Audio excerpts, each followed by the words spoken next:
Welcome to pre academy. कल हम लोगों ने स्वर के बारे में पढ़ा और स्वर के 3 भेदों के बारे में जाना कि स्वर के 3 भेद हैं, हर्ष स्वर, दीर्घ स्वर और प्लुत स्वर। आज हम लोग व्यंजन के बारे में जानेंगे और व्यंजन के कितने भेद हैं उसके बारे में जानेंगे कि व्यंजन के 3 भेद हैं।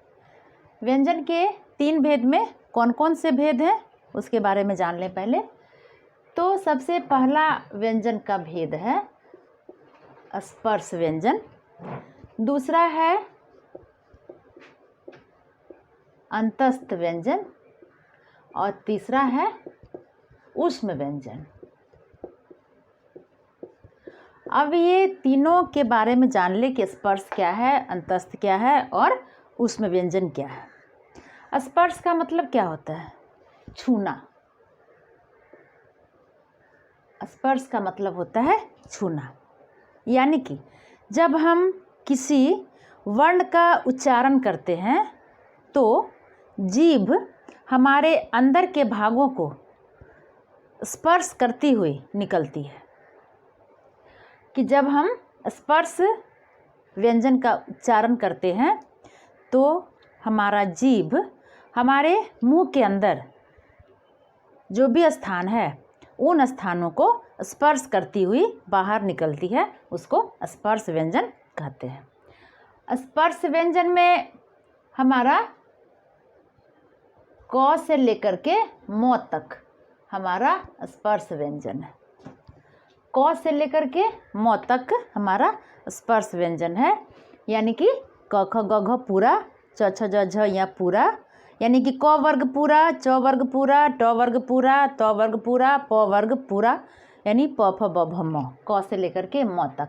इन ध्वनियों के उच्चारण में बोलते समय कि जीभ जो है हमारे मुंह के भागों को छूती है। जैसे आप लोग प्रैक्टिस भी कर सकते हैं बोल करके कि अगर हम लोग क बोलेंगे तो क प्रैक्टिस कीजिए बोलने का। तो क देखिए क कहाँ से निकलता है। क बोलते समय हमारा कंठ के पास जो है वहाँ से आवाज़ आती है क। उसी तरह आप च बोलेंगे तो च में भी देखिए कि आवाज़ कहाँ से आती है। यानी कि हमारे मुंह के अंदर जो भी भाग हैं, कंठ है, हमारे मुंह के अंदर क्या क्या भाग है? मुंह के अंदर हमारा कंठ है, तालु है, मूर्धा है, ओष्ठ है और दंत है। ये 1 2 3 4 5 इन पांचों स्थानों का उच्चारण करते समय प्रयोग होता है। यानी कि स्पर्श व्यंजन छूना, जिन व्यंजनों के उच्चारण में जीभ हमारे मुंह के अंदर जो भाग है उन भागों को स्पर्श करती हुई निकलती है, उसको स्पर्श व्यंजन कहते हैं। अब हो गया हमारा अंतस्थ व्यंजन। अंतस्थ व्यंजन की संख्या हम पहले बता चुके हैं कि अंतस्थ व्यंजन की संख्या 4 है। 4 कौन कौन है? य, र, ल और व, ये 4। अब अंतस्थ व्यंजन की परिभाषा क्या है कि जिन वर्णों के उच्चारण में वायु न तो मुंह में कहीं स्पर्श करती है और न ही रगड़ खाती है। रगड़ खाना मतलब घर्षण पैदा होना या करना, कि बोलते समय उच्चारण में वायु न तो मुंह में कहीं स्पर्श करती है, छूती है किसी भी भाग को, और ना ही तो घर्षण उत्पन्न होता है, उसको अंतस्थ व्यंजन कहते हैं। जैसे में य, र, ल, वो है। अब आप इसका उच्चारण कीजिए कि य बोलते हैं तो हमारा जो जीभ है किसी भागों को स्पर्श नहीं करती है, ना ही तो रगड़ खाती है। य, र, है ना, तो ये हमारा है अंतस्थ व्यंजन। ऊष्म व्यंजन अब क्या है? ऊष्म व्यंजन क्या है? ऊष्म मतलब ऊष्मा पैदा करना या गर्मी पैदा करना, यानी कि इस वर्ण के उच्चारण में कंठ से निकलकर किसी स्थान पर रगड़ खाती है, घर्षण पैदा होता है, ऊष्मा पैदा होती है, गर्मी पैदा होती है, तो रगड़ खाकर बाहर निकलती है, उसको ऊष्म व्यंजन कहते हैं। और ऊष्म व्यंजन की संख्या 4 है। कौन कौन सा है? तालव्य स, मूर्धन्य स, दंत स और ह। इस ध्वनि के उच्चारण में ऊष्मा पैदा होती है, घर्षण होता है। तालव्य स बोलते हैं ना, तालव्य स, मूर्धन्य स, दंत स, तो इसमें थोड़ी सी गर्मी पैदा होती है, घर्षण होता है। ये हमारा हो गया कि व्यंजन के 3 भेद हैं, स्पर्श, अंतस्थ और ऊष्म व्यंजन। स्पर्श व्यंजन की संख्या है 25। मैंने पहले भी बताया था कि क से लेकर के म तक, यानी कि क वर्ग, च वर्ग, ट वर्ग, त वर्ग और प वर्ग। यहाँ पे इसकी संख्या हो गई 25। अंतस्थ की संख्या हो गई 4।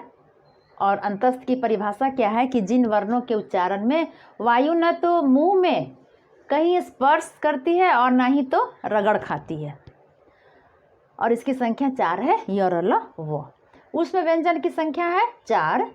इसकी परिभाषा क्या है कि उच्चारण में कंठ से निकलकर किसी स्थान पर रगड़ खाकर बाहर निकलती है, यानी कि ऊष्मा पैदा करती है, घर्षण पैदा होता है, उसको ऊष्म व्यंजन कहते हैं।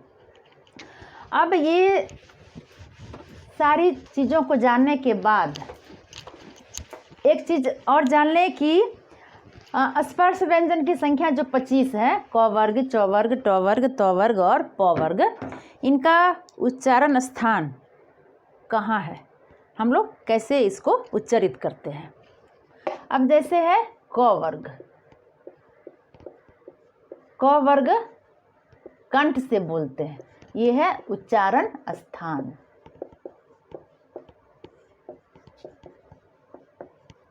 उच्चारण स्थान क वर्ग यानी कंठ से, च वर्ग तालु से, ट वर्ग मूर्धा से, त वर्ग दंत से और यहाँ पे वर्ग होगा, और प वर्ग ओष्ठ से। ठीक है, ये हमारा हो गया कंठ, तालु, मूर्धा, दंत और ओष्ठ। क वर्ग कंठ, च वर्ग तालु, ट वर्ग मूर्धा, त वर्ग दंत और प वर्ग ओष्ठ। ये हमारा स्थान है कि मुंह के अंदर हमारा कंठ भी है, तालु है, मूर्धा है, दंत है और ओष्ठ है। कंठ भी आप लोग जानते होंगे, तालु ऊपर के भाग को कहते हैं तालु। मूर्धा भी जानते हैं, उसके अगला भाग जो थोड़ा सा ऊंचा टाइप का है वो दंत भी है, ओष्ठ भी है। ये हमारा स्थान हो गया। अब इसमें इन चीज़ों को जानने के बाद कुछ विशेष व्यंजन भी है ना। हिंदी में कुछ विशेष व्यंजन है, हिंदी की कुछ विशेष व्यंजन, हिंदी की कुछ विशेष व्यंजन है। ये है, ये ड और ढ, ये अभी नया ही है। ये हिंदी की कुछ विशेष व्यंजन है, इसका भी प्रयोग होता है। और इसमें सिर्फ एक बात ये जान लीजिए कि इसका प्रयोग हम जब भी करते हैं तो शब्द के बीच में ही होता है, शब्द के शुरुआत में इसका प्रयोग नहीं होता है। ठीक है, अब मुझे पूरा विश्वास है कि यहाँ तक आप लोगों को अच्छी तरह से समझ में आया होगा। तो मैं आज जितना बताई हूँ और अगले 2 क्लासों में मैंने जितना भी बताया उनको एक बार क्रमानुसार उसको एक बार देख लें। ठीक है, तो आज का क्लास मैं यहीं ख़त्म करती हूँ। ओके, धन्यवाद।